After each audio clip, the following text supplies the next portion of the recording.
নমস্কাৰ বন্ধু বান্ধৱীসকল, সকলোকে স্বাগতম জনাইছোঁ আপোনালোকৰ মৰমৰ চেনেল এক্সাম ইন আছামলৈ। তো আজি আমি পলম নকৰি ভিডিঅ'টো আৰম্ভ কৰোঁ আৰু আজি মেইনলি আমি আলোচনা কৰিম ডকুমেণ্ট ভেৰিফিকেশ্যনৰ ওপৰত। আৰু ডকুমেণ্ট ভেৰিফিকেশ্যনৰ ওপৰত আমি কি প্ৰব্লেম পালোঁ PGT-ত, তো তাৰ বিষয়ে আলোচনা কৰি আমি GTৰ ওপৰত কিছু কথা আজি আলোচনা কৰিম। তো ভিডিঅ'টো আপোনালোকে সকলোৱে চাব বুলি আশা কৰিলোঁ। তো যি কি নহওক, এতিয়া আমি নেক্সট কথাখিনি লৈ আহিছোঁ। মেইন যিখিনি আমাৰ টপিক সেইখিনিৰ ওপৰত আজি কিছু আলোচনা কৰোঁ। আৰু যোৱাকালি যোনে ভিডিঅ'টো BEd-ৰ চোৱা নাই এতিয়া চাব, যোনে গম পোৱা নাই ভিডিঅ'টো BEd-ৰ, আপোনালোকৰ যদি কোনোবা ভণ্টি ভাইটি বা বাইদেউ দাদাসকলে যদি BEd এণ্ট্ৰেঞ্চৰ কাৰণে সাজু হৈছে, যিসকলে টেট পৰীক্ষা দিছে এইবাৰ আপোনালোকৰ ঘৰৰ মানুহ, গতিকে তেওঁলোককো এই কথাটো শ্বেয়াৰ কৰি দিব যে BEd-ৰ এণ্ট্ৰেঞ্চৰ form fill up already start হৈ গ'ল। গতিকে তাৰ কাৰণে কি পঢ়িব লাগে সেই বিষয়ে আপোনালোকেতো জানেই, যিহেতু টেট পৰীক্ষা দিছে, আৰু লগতে মোৰ ফালৰ পৰাও কিবা ছাজেশ্যন লাগে যদি মই ক'ব পাৰিম। তো এতিয়া প্ৰথমটো হ'ল যে আমাৰ এই পৰীক্ষাত PGT যিটো পৰীক্ষা আছিল, PGT পৰীক্ষাত আমাৰ যিটো ডকুমেণ্ট ভেৰিফিকেশ্যন 5-6 তাৰিখে হৈ গ'ল, সেই তাৰিখৰ ওপৰত আমি কিছু আলোচনা কৰিম। ইয়াত দেখা গৈছে যে আমাৰ চাৰ্টিফিকেটসমূহ যিটো এপ্লাই ডেট আছিল, যিটো টেট কাম ৰিক্ৰুটমেণ্টৰ পৰীক্ষা TCR এক্সামৰ যিটো এপ্লাই ডেট আছিল, সেই এপ্লাই ডেটৰ আগত হ'ব লাগিব। যিসমূহ আপোনালোকে এপ্লাই কৰিলে, ধৰক যিসমূহ আপোনালোকে পাছ কৰিলে এতিয়ালৈকে, আপোনাৰ গ্ৰেজুৱেশ্যন হওক, তাৰপিছত আপোনালোকৰ BEd ডিগ্ৰীটো হওক, তাৰপাছত আপোনালোকৰ PGT কাৰণে যিটো PG ডিগ্ৰী লাগে, পোষ্ট গ্ৰেজুৱেট ডিগ্ৰীটো, সেই ডিগ্ৰীসমূহ আপোনালোকৰ BEd এপ্লাই কৰাৰ আগতে এইখিনি হ'ব লাগিব, ফাৰ্ষ্ট কথা। নেক্সটটো হ'ল আপোনালোকৰ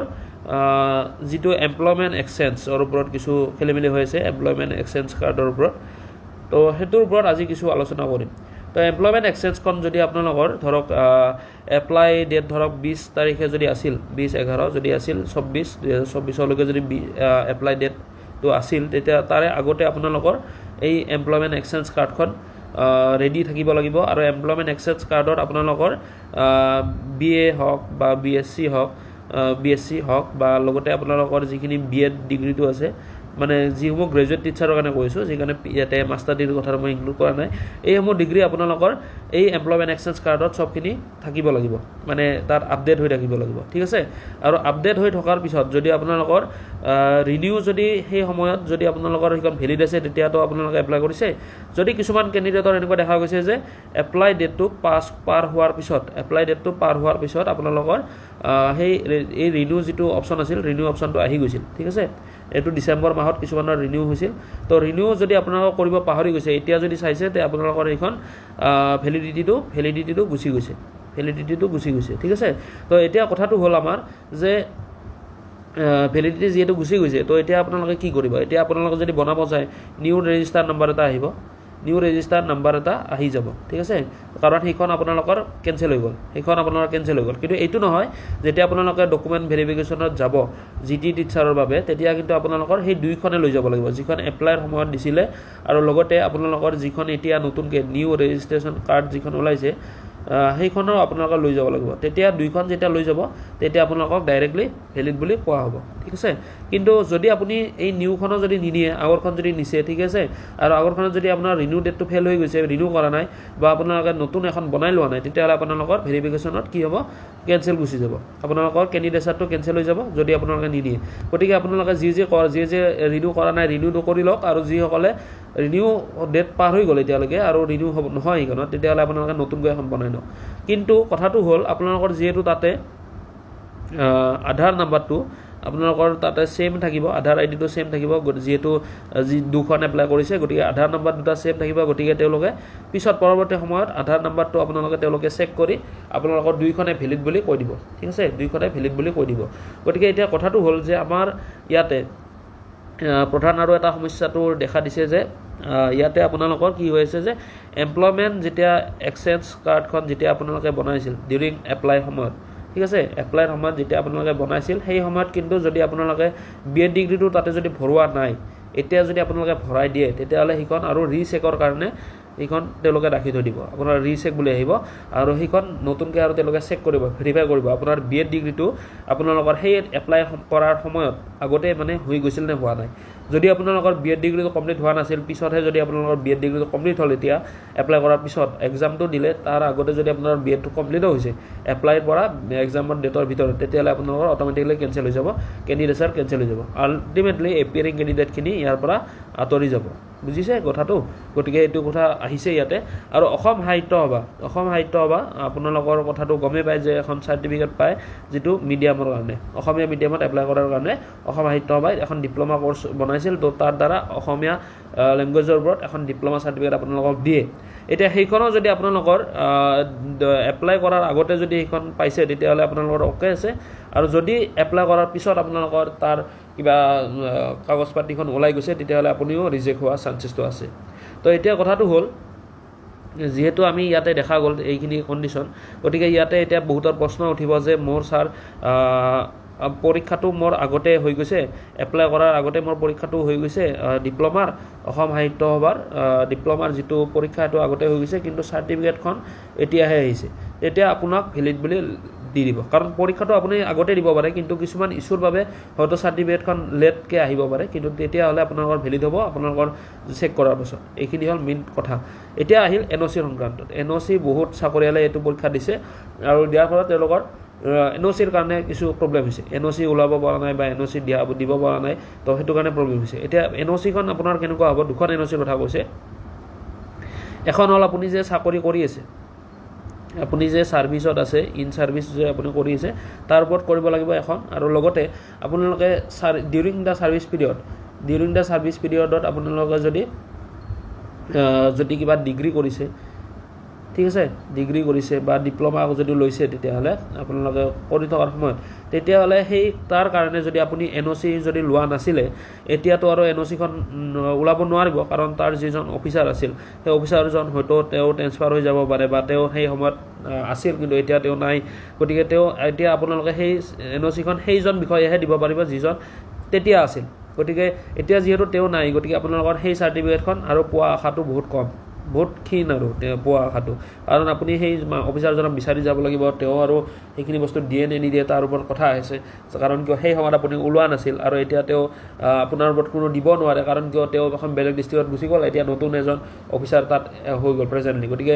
প্ৰেজেণ্টলি যিজন আছে তেওঁৰহে লাগিব গতিকে নিয়মমতেদি তেওঁৰহে দিব পাৰে কিন্তু আগৰজনেতো এতিয়া পাৱাৰত নাই সেইটো পজিশ্যনত গতিকে সেইকাৰণে তেওঁ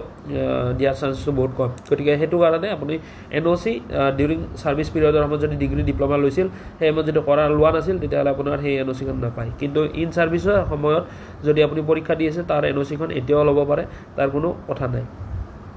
এই দুটা হ'ল মেইন টপিক আৰু এন অ' চিৰ কাৰণে এইখিনি হ'ল এন অ' চিৰ কাৰণে কিন্তু আপোনালোকে যেতিয়া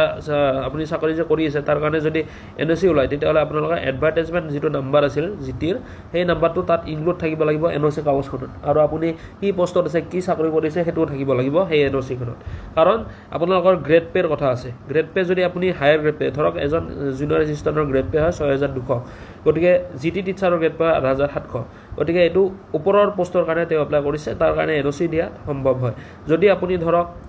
এটা 11200 আপুনি যদি গ্ৰেড পে'ৰ চাকৰি কৰি আছে আৰু তাৰপিছত যদি আপুনি 8700লৈকে যদি নামিব যায় গ্ৰেড পে' তলত আপুনি পষ্টটো তললৈকে অহা গ'ল গতিকে তাৰ কাৰণে হয়তো এন অ' চি নাপাব পাৰে কিন্তু যদি আপুনি এতিয়াৰ গ্ৰেড পে'তকৈ আপুনি ওপৰৰ গ্ৰেড পে'ৰ কাৰণে যদি এপ্লাই কৰিছে তেতিয়া আপোনালোকে এন অ' চিটো পাই যাব ঠিক আছে এইটো হ'ল মেইন কথা আৰু এতিয়া কথাটো হ'ল যে এই এন অ' চিৰ ক্ষেত্ৰত এন অ' চিখন আপোনাৰ কেতিয়া লাগিব যেতিয়া আপোনালোকে এপ্লাই কৰিছিল সেই এপ্লাইৰ সময়ৰ পৰা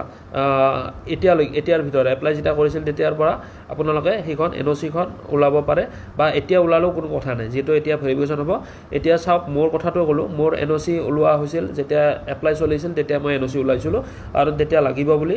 এপ্লাইৰ সময়ত সেইকাৰণে মই এন অ' চি ওলাই লৈছিলোঁ এতিয়াও সেইখন এন অ' চি আছে আৰু যেতিয়া মোৰ ডকুমেণ্ট ভেৰিফিকেশ্যন হ'ব তেতিয়া মই সেইখন এন অ' চি লৈ যাম ঠিক আছে তো এইখিনি হ'ল মেইন টপিক এতিয়া নেক্সট কথাটো হ'ল আপোনালোকৰ হয়তো বহুতৰে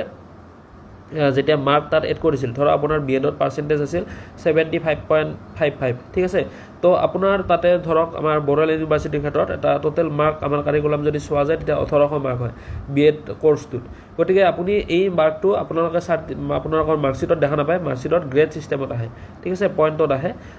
বা গ্ৰেডত আহে ঠিক আছে তো এতিয়া আপুনি কাৰিকুলাম চাই কিনে 1800 মাৰ্ক এটা বহাই দিলে এপ্লাইৰ সময়ত আৰু তাৰপাছত আপুনি যিটো আপুনি অবটেইন মাৰ্ক পাইছিল সেই অবটেইন মাৰ্কটো এইটো টোটেল মাৰ্ক আৰু যিটো অপটেন মাৰ্ক আছিল অপটেন মাৰ্কটো আপোনালোকে বহাব লাগিব এতিয়া অপটেন মাৰ্ক বহাব যাওঁতে first second third and fourth semester যেতিয়া আপুনি চাই তাত গোটেইকেইটা ৰিজাল্ট আপুনি এড যোগ কৰি তাৰ পৰা মাৰ্ক এটা ওলাই আপোনালোকে তাত বহাই দিছে অপটেন মাৰ্ক ঠিক আছে তো অপটেন মাৰ্ক বহোৱাৰ ফলত এনেকুৱা চিটুৱেশ্যন হৈছে কি যে চাৰ্টিফিকেটবিলাকত আমাৰ যেতিয়া এপ্লাই কৰিছিলোঁ এপ্লাই কৰা ডকুমেণ্টছখনত আপোনালোকৰ পইণ্টসমূহৰ দ্বাৰা আপোনালোকৰ এটা পাৰ্চেণ্টেজ ওলাইছে ধৰক 75.3 সামথিং এনেকুৱা এটা কিবা এটা ওলাইছে কিন্তু আপোনালোকৰ যেতিয়া যিখন বিএড চাৰ্টিফিকেট আছে বিএড ফ'ৰ্থ ছেম যিখন চাৰ্টিফিকেট আছে সেই মাৰ্কশ্বিটখনত আপোনালোকৰ তাত লিখা আছে পইণ্টটো ধৰক 75.5 এতিয়া কথাটো হ'ল এই যে আপোনালোকৰ 2.2 যে কমি গ'ল এতিয়া এইটো আপোনালোকে তাত ক'ব লাগিব কথাটো যে মোৰ চাৰিওটা ছেমিষ্টাৰৰে মাৰ্কখিনি এড কৰি অপটেন মাৰ্ক ওলাই তাৰ পৰা পাৰ্চেণ্টেজ ওলাই এইখিনি মোৰ ওলাইছিল তো সেইটো কাৰণে মোৰ এইটো বহোৱা গ'ল কিন্তু এতিয়া মোৰ বিএড মাৰ্কশ্বিটত লিখা আছে এইটো তো তাৰ কাৰণে কোনো ইছ্যু নহয় আপোনালোকে যদি ধুনীয়াকৈ বুজাই দিয়ে আৰু যিহেতু আপোনালোকৰ মেইনলি চাব বিএড যিখন চাৰ্টিফিকেট আছে সেই চাৰ্টিফিকেটখন আপোনালোকৰ প্ৰভিজনেল হওক বা মেইনখনেই হওক তাত আপোনালোকৰ তাত মেইনলি আপোনালোকৰ কি হ'ব তাত যিটো চিৰিয়েল নাম্বাৰ থাকে চিৰিয়েল নাম্বাৰটো চাই কেনে চাব যে এইটো কেতিয়াৰ হয় এপ্লাই কৰাৰ আগতে মাৰ্কশ্বিট বা চাৰ্টিফিকেটখন ওলাইছে নে পিছত ওলাইছে যদি আপোনালোকৰ বা পৰীক্ষা আপুনি আগতে দিছে নে পিছত সেইখিনি চেক কৰিব চেক কৰাৰ পিছত যদি আপোনাৰ অ'কে থাকে চবখিনি এপ্লাইৰ আগতে হয় তেতিয়াহ'লে আপোনালোকৰ এই পইণ্টক লৈ কোনো ইছ্যু নহয় তেতিয়া আপোনালোকৰ ডাইৰেক্ট ক্লিয়াৰ কাট একচেপ্ট বুলি কোৱা যাব এইখিনি বুজিছে আৰু এতিয়া কথাটো হ'ল যে বহুতৰ এনেকুৱা হৈছিল যে এডিআৰিত যিখিনি চাকৰি কৰি আছে তেওঁলোকৰ এনেকুৱা চিটুৱেশ্যন হৈছিল যে তেওঁলোকে যেতিয়া চাকৰি কৰিছিল 1 জুন 2023 কিন্তু তেওঁলোকৰ ফ'ৰ্থ ছেমিষ্টাৰৰ যিটো এক্সাম সেই এক্সামটো আপোনালোকৰ 15 জুন বা ধৰক 14 জুনত এই পৰীক্ষাটো তেওঁলোকৰ হৈ গৈছিল ফ'ৰ্থ ছেমিষ্টাৰৰ এক্সাম তো এতিয়া কথাটো হ'ল তেওঁলোকৰ মাৰ্কশ্বিটসমূহ আহিছিল আগষ্টত 2023 আগষ্টত তেওঁলোকৰ মাৰ্কশ্বিটসমূহ আহি গৈছিল বা চাৰ্টিফিকেট আহিছিল এতিয়া কথাটো হ'ল বহুতে সুধিছে যে ছাৰ মই এই 15 জুন আৰু 14 জুনত যে মই পৰীক্ষা দিব গৈছিলোঁ তাৰ কাৰণে কিবা এনঅ'চি লাগিব নেকি এতিয়া চাওক আপোনালোকৰ যিহেতু ক্লাছৰ সময়খিনি যিখিনি ক্লাছ কৰিব লাগে সেইখিনি আপোনালোকৰ বিফৰ 1 জুনৰ আগত কমপ্লিট হৈ গৈছিল সম্পূৰ্ণ গোটেইখিনি আপোনালোকৰ কমপ্লিট হৈ গৈছিল খালি আপুনি ধৰক 15 জুন বা 14 জুনত আপোনালোকে ফাইনেল পৰীক্ষাটোহে দিব গৈছিল তাৰ কাৰণে কোনো ধৰণৰ এনঅ'চি নালাগে তাৰ কাৰণে আপোনালোকে প্ৰিপেয়াৰডৰি লিভ এটা পায়ে 15 জুন মানলৈকে তো তেতিয়া প্ৰিপেয়াৰডৰি লিভৰ সময়ত আপোনালোকে যিহেতু এক্সামটো দিব গৈছে তাৰ কোনো ধৰণৰ এনঅ'চিৰ প্ৰয়োজন নাথাকে কাৰণ আপোনালোকে ছুটি লৈ দুদিনৰ কাৰণে পৰীক্ষা দিব গৈছে এনেকৈ যায়েই কিন্তু আমি যেনেকৈ ইণ্টাৰভিউ দিওঁ এতিয়া APSC হওক বা আন পৰীক্ষা দিওঁ আমি এনেকৈ ছুটি লৈ কেনে গুচি যাওঁ গতিকে তাৰ কাৰণে আপুনি পঢ়াৰ কাৰণে ষ্টাডি লিভৰ কাৰণে আপুনি লৈ লয় ছুটি সেইটো বেলেগ কথা কিন্তু কোৰ্চ এটা কৰি থোৱাৰ কাৰণেতো আৰু ছুটি নলয় গতিকে সেইকাৰণে আপোনালোকৰ এনঅ'চিটো ইয়াত দৰকাৰটো নহয় ঠিক আছে তো এইখিনি হ'ল মেইন টপিক তাৰপাছত আমাৰ যদি আহিব যাওঁ আমাৰ এই দুটা কণ্ডিশ্যনতে হৈছে মানে ৰিজেক্ট বিশেষকৈ কেণ্ডিডেট সেইকাৰণে মই এইখিনি আপোনালোকক ক্লিয়াৰ কাট কৰি দিলোঁ আৰু লগতে আপোনালোকৰ এজ প্ৰুফৰ কাৰণে আপোনালোকৰ এডমিটখন চাব চেক কৰিব HSLC যিখন এডমিট কাৰ্ড আছে সেইখন চেক কৰিব চেক কৰি তাত যদি আপোনালোকৰ এজটো ভেৰিফাইড হয় তেতিয়াহ'লে আপোনালোকৰ একচেপ্টেড বুলি আহি যাব ঠিক আছে একচেপ্টেড বুলি আহি যাব এতিয়া কথাটো হ'ল যে বহুতে কৈ আছে যে PGTত 1:PGT পৰীক্ষাত আমাৰ 1:1.5 টাইপত আমাৰ কেণ্ডিডেট মতা হৈছে এতিয়া মতা হোৱাৰ কথাটো তাৰ পাছত যে বহুতে এতিয়া আশা কৰিছে যে মই চাকৰিটো নাপামি নেকি কাৰণ বেছি মানুহ মাতিছে চাব ইয়াতে এপিয়াৰিং কেণ্ডিডেট 300 পৰা 400 কেণ্ডিডেট এপিয়াৰিঙে হওক বা আন কেণ্ডিডেটে হওক ইয়াত ৰিজেক্ট হৈছে ঠিক আছে তো তাৰ পাছত আৰু আপোনালোকৰ যিখিনি একচেপ্ট হৈছে তেওঁলোকৰ চাকৰি ফুললি কনফাৰ্ম হৈ আছে আৰু লগতে যিখিনি ধৰক ৰিজেক্ট হৈছে ইয়াৰ বাবে হয়তো আৰু এতিয়া ছেকেণ্ড এখন লিষ্ট ওলাব যিহেতু আজি মই মানডে ভিডিঅ' শ্বুট কৰি আছোঁ আজি কালিৰ ভিতৰত এটা লিষ্ট মেবি ওলাব লাগে PGTৰ আৰু এইখিনি লিষ্ট ওলাই যোৱাৰ পিছত মোটামুটি ধৰক 15 জুনৰ ভিতৰত আপোনালোকৰ ইয়াতে ভেৰিফিকেশ্যনখিনি ডকুমেণ্ট ভেৰিফিকেশ্যনখিনি কমপ্লিট হৈ যাব আৰু আফটাৰ 15 জুন তাৰপিছত আপোনাৰ GTৰ কাৰণে লিষ্ট হয়তো প্ৰকাশ কৰিব ফাৰ্ষ্ট যিখন প্ৰভিজনেল মেৰিট লিষ্ট ঠিক আছে প্ৰভিজনেল মেৰিট লিষ্ট প্ৰকাশ কৰিব GTৰ আৰু আপোনালোকৰ 30 জুন বিফৰ 30 জুন আপোনালোকৰ হয়তো ইয়াৰ DVO কমপ্লিট হৈ যাব আৰু তাৰপাছত আৰু ইয়াতেও এপিয়াৰিং কেণ্ডিডেট থাকিব তো তাৰ কাৰণে হয়তো আৰু 300 বা 400 কেণ্ডিডেট অল GT পোষ্টৰ ক্ষেত্ৰত ৰিজেক্ট হৈ যাব আৰু তাৰপিছত আৰু ছেকেণ্ড এখন ওলাব ঠিক তেনেকৈ 15 আগষ্টৰ ভিতৰত আপোনালোকৰ এই প্ৰচেছখিনি কমপ্লিট হৈ যাব ঠিক আছে প্ৰচেছ কমপ্লিট হৈ যাব তো তেনেকৈ এইখিনি বস্তু কমপ্লিট হোৱাৰ পাছত ছেপ্টেম্বৰৰ আপোনালোকৰ 1 ছেপ্টেম্বৰ বা 1 ছেপ্টেম্বৰৰ পৰা আপোনালোকৰ 30 ছেপ্টেম্বৰৰ ভিতৰত আপোনালোকৰ একচেপ্ট লিষ্ট অৰ ৰিজেক্ট লিষ্ট ওলাই যাব ধুনীয়াকৈ এখন ৰিজেক্ট লিষ্ট বা একচেপ্ট লিষ্ট ওলাই যাব তাত আপোনালোকৰ নামবিলাক দেখা পাব ৰিজেক্ট কি গ্ৰাউণ্ডত হৈছে সেইটো লিখা যাব এতিয়াতো ডকুমেণ্টছত একনলেজমেণ্টত লিখি দিছে হ'লেও ইয়াত ওলাই যাব কিছুমানক চান্স দিব এতিয়াও যোনে ধৰক ইয়াতে কিছুমান বেছি জটিল নহয় তেওঁলোকক চান্স দিব চান্স দি কিনে এই তাৰিখৰ ভিতৰত মানে 30 ছেপ্টেম্বৰৰ ভিতৰত তেওঁলোকক আৰু হয়তো কাগজবিলাক তেওঁলোকক মাতিব চাব চেক কৰিব আৰু সেইখিনিৰ ভিতৰত কমপ্লিট হৈ যাব ঠিক তেনেকৈ 1 অক্টোবৰৰ পৰা 10 অক্টোবৰৰ ভিতৰত আপোনালোকৰ ফাইনেল লিষ্টখন পাব আৰু তাৰপাছত আপোনালোকৰ 10 অক্টোবৰত আপোনালোকৰ যিখন এপইণ্টমেণ্ট চেৰেমনি হয় এপইণ্টমেণ্ট চেৰেমনিটো আপোনালোকৰ ষ্টাৰ্ট হৈ যাব তো এইখিনি আছিল মেইন টপিক ইয়াতে মই আপোনালোকক কৈ দিলোঁ আৰু যদি কিবা আপোনালোকৰ আপত্তি থাকে বা কিবা ইছ্যু থাকে কোৱেশ্যন থাকে তো সেইখিনি মোক কমেণ্ট বক্সত কমেণ্ট কৰিব ইয়াৰ বিষয়ে মই জনাই দিম তো যোনে ছাবস্ক্ৰাইব কৰা নাই ছাবস্ক্ৰাইব কৰিব চেনেলটো কাৰণ ভিডিঅ' বহুতে চাই 7,000 8,000 ভিউজ আহি যায় তো বহুতে ছাবস্ক্ৰাইব নকৰে আপোনালোকৰ টেটৰ কাৰণে মই ভিডিঅ' বনাই আছোঁ বৰ্তমান আৰু লগতে BEdৰ কাৰণে ভিডিঅ' বনাই আছোঁ অৰ্থাৎ মই টিচিঙৰ ওপৰতে মই ভিডিঅ' বনাই আছোঁ গতিকে সেইকাৰণে আপোনালোকে ছাবস্ক্ৰাইব কৰি থ'ব চেনেলটো আৰু আগন্তুক আমাৰ CTET এক্সাম আহি আছে CTET এক্সাম ডিচেম্বৰত টেণ্টেটিভলি হোৱা চান্সেছটো আছে গতিকে তাৰ কাৰণেও মই কিছু প্ৰেক্টিছ ছেটে হওক বা আমাৰ ষ্টাডি মেটেৰিয়েল হওক আমি যোগাত ধৰিম গতিকে তাৰ কাৰণে আপোনালোকে যদি চেনেলটো ছাবস্ক্ৰাইব কৰি দিয়ে যে বহুত বেছি লাভ হ'ব তো সেইকাৰণে কৈছোঁ ছাবস্ক্ৰাইব কৰি দিব চেনেলটো আৰু লগতে আপোনালোকৰ ভিডিঅ'টো শ্বেয়াৰ কৰিব আৰু লগতে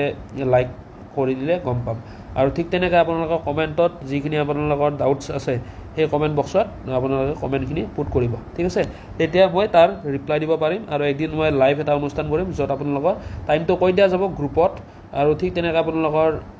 এইখিনি বস্তুৰ ওপৰত মই ৰিপ্লাইখিনি আপোনালোকক কৈ দিম তো আজিলৈ এইখিনি আছিল ধন্যবাদ